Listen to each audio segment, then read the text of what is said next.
Hi, I'm Mary, a librarian and book reviewer with a focus on stories written for kids, tweens, and teens. Today I get to share with you this book called Sadoni Squirrel Superhero, written by mother-daughter duo Once Upon a Dance. This is the story of Sadoni Squirrel, who has some cool superpowers. She can make some ice breath, and this comes in handy more than you might think. She is always there to rescue baby birds in need and any other animal that might need a little bit of assistance.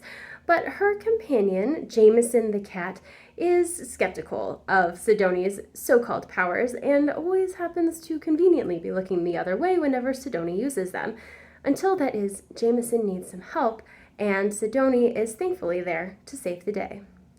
This lovely story focuses on two animals that you see out in the world together fairly often. So you've got a squirrel and a cat out in a city setting. The cat has many cat characteristics: sleeping a lot, aloof, choosing to hunt only when he feels bored.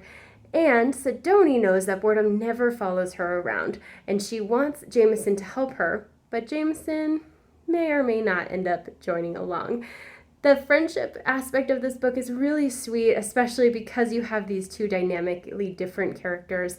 And then there's also a lot of believable and still charming connections between the animals and the humans that coexist alongside them. So if you're familiar with the other Once Upon a Dance books, you'll see similarities here too. You've got a full page illustration, the narrative, and then also descriptions with imagery to help with the movement component of the story. So the story on its own is really fun and great to read with elementary school students.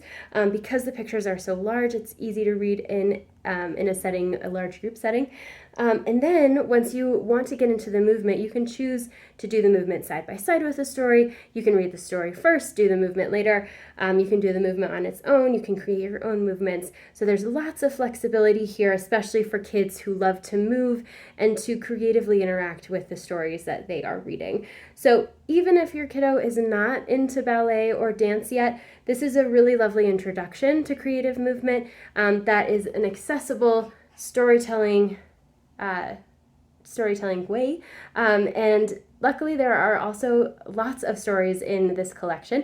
And if your kiddo likes one, they're likely to enjoy them all.